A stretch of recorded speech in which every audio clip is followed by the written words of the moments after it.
If you have kept up with Vanguard news in the recent months, like from October to December of 2022, you will find that there's a lot of particular deck being played in any type of tournaments, and its turnout rate is actually pretty damn insane. And yes, in case you guys haven't seen the thumbnail, this is all about Chronojet Dragon.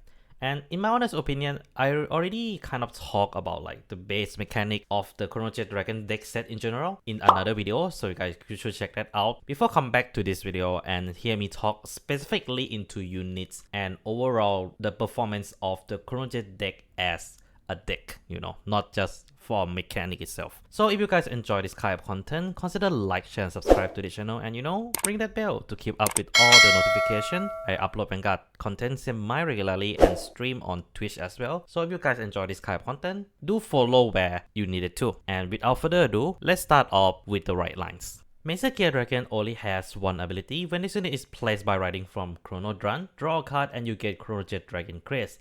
I'll come back to Crest later, but McMegane Dragon is pretty damn solid as a card that gives you advantage. You see, Strike deck is a kind of deck that already prefer going second, which means that you will always trigger Chronojet effect provided your luck can start second I mean. But the fact that this card not only give additional draw to it means that you actually get a very huge head start in terms of your resource already, even if it doesn't do much after that. McMegane Dragon may have a slight disadvantage when it comes to card economy compared to McMegane, but his skill is still very important nonetheless.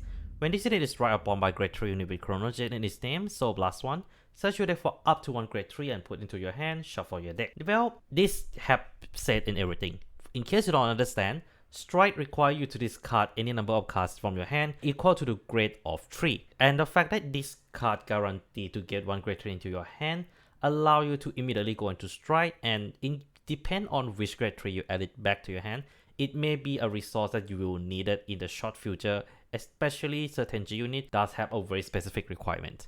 Next you have Chronojet, and well, it's exactly the same as G-era Chronojet, but for those who need a refresher, Auto Vanguard Circle Generation Break 2, this means that you need to have 2 or more face-up G unit on your Vanguard or G-Zone. When this unit attack a Vanguard until the end of that battle, this unit get plus 5k and opponent cannot call grade 1 or greater card from their hand to the Guardian Circle. Auto Vanguard during your turn when your G unit strike, counter blast 1, choose one of your opponent rear cards and put it on the bottom of the deck. Well, let's start talking about the on strike effect first, because it's a little bit on the weaker side, because spinning doesn't really have a huge effect in Vanguard as much as like the games like Yu-Gi-Oh, because of the fact that not a lot of deck has a graveyard interaction, but it is still a control option nonetheless, and it the kind of control that doesn't really need to invest too much to activate it, so it is extremely appreciated. On the other hand, the Generation Break 2 effect is actually pretty insane because of the fact that it actually doesn't really cost too much. You just play game progression as usual to get this effect out, and we already know how strong guard restrict it, especially in D format, so the fact that this card can get the ability for free is really strong.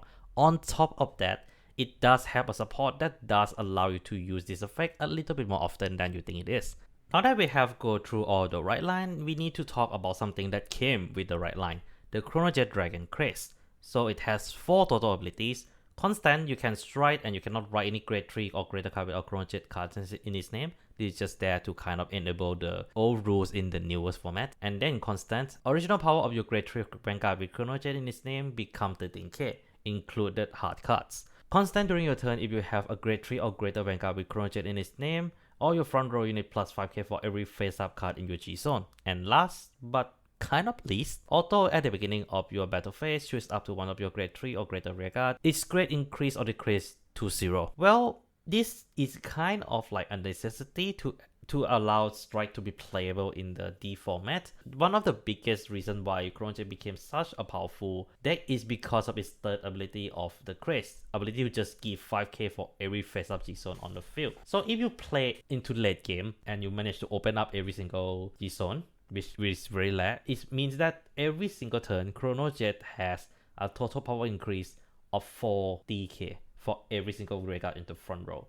That is actually insane, and I'm just talking about extreme example here.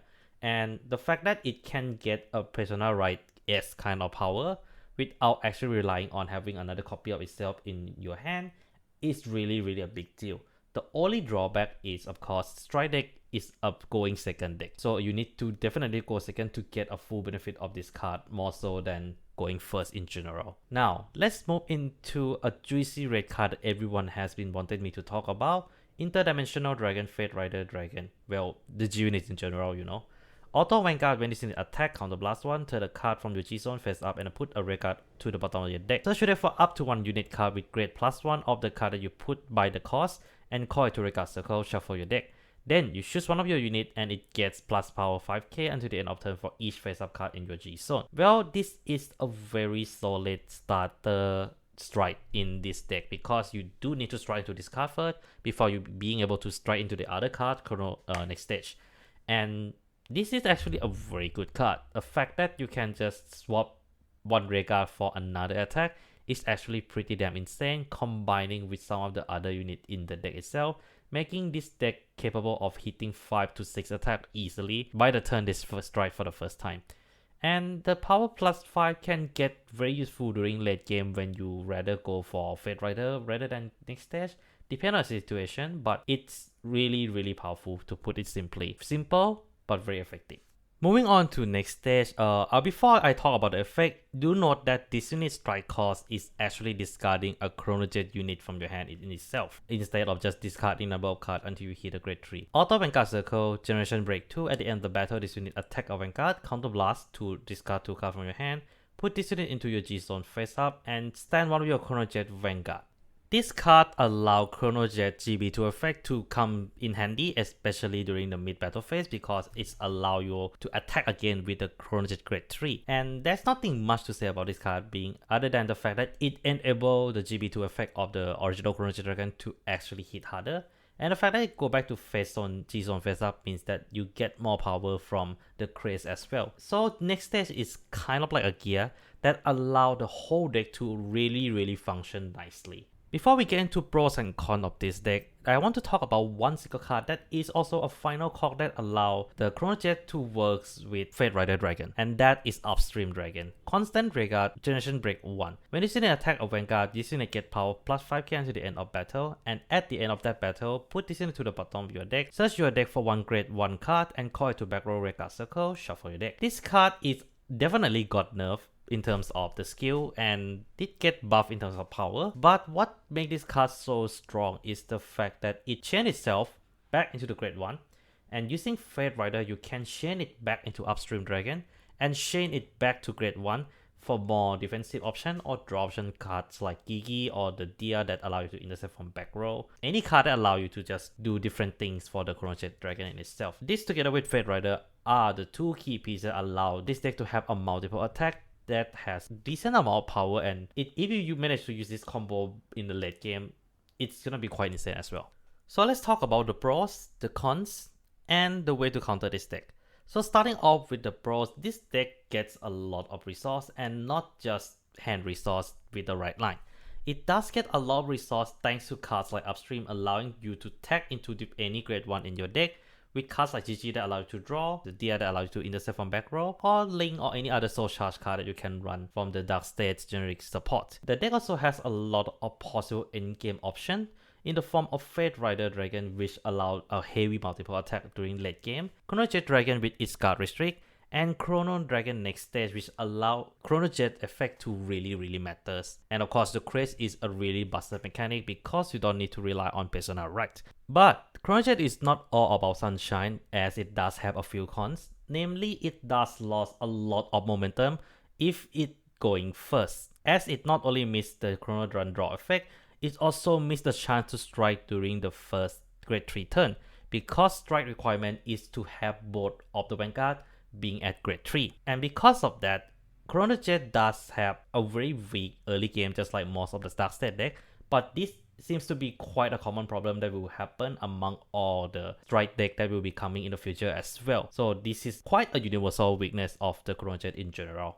So is there a way to counter Chronojet Dragon? And I would say there's not a lot. Emotional damage! But there is a few holes you can aim at if possible. But in general, I would say that treat this deck like you treat Ronero as a deck. It has a lot of similarity in terms of its endgame plan, where Ronero is all about stacking the Vanguard power to take advantage of that card restrict effect. Chronojet is more or less the same, but a slightly slower, but it still has a capability to recover thanks to the deck capability to just go multi-attack before that. So one of the holes that you need to aim at is Upstream Dragon. If you manage to get rid of Upstream Dragon as much as possible during your turn or between turns, it actually hinder their first strike very much because of the fact that Upstream allow you to opponent to have a consistent multiple attack that force the opponent to guard. And not having a lot of Upstream means that the deck will suffer the consistency just a little bit. Second hole to aim at is Rush. As the deck does have a lot of blank time during your first few turns until it manages to strike for the first time, so aiming during that timing is quite an important point to aim because of the fact that it's allow you to gain a much ahead advantage in terms of your damage. And if possible, try to keep your hand early so that you can prepare for the Chronojet if you manage to fail all those things in general. But just like I said earlier, Chronojet has a lot of similarity in terms of endgame to Ronero, so taking any precaution that you take with Ronero more or less will counter Chronojet as well. Oh, and also Elementary Sanctitude matters here because of the guard restrict. So here is the deck list of Chronojet Dragon, and to be honest, there's not much you need to do about it. It just change your trigger lineup to focus more on crit and just replace some of the card that does use soul into a card that does give you more soul so that you can use GG a little bit more consistently. And yeah, that is pretty much what you need to do for Chronojet Dragon deck. Very simple, very easy. Unless you are a psycho and play Brainwash, then you need to spend the price of like 5 strike deck set because one of the Brainwash is equal to 1 strike deck set in terms of cost. But yeah, that's Chronojet Dragon. What do you guys think of the deck in general? Is the nostalgia return really worth it for you guys? Or it is just as annoying as it used to be back in the past? Leave down in the comments below, and well, do comments on what do you think about my suggestion on the counter to Chronojet Dragon as well, because this is a really hard deck to really counter. But yeah, that's all I have for today. Take care of yourself, and this is McMegane signing out.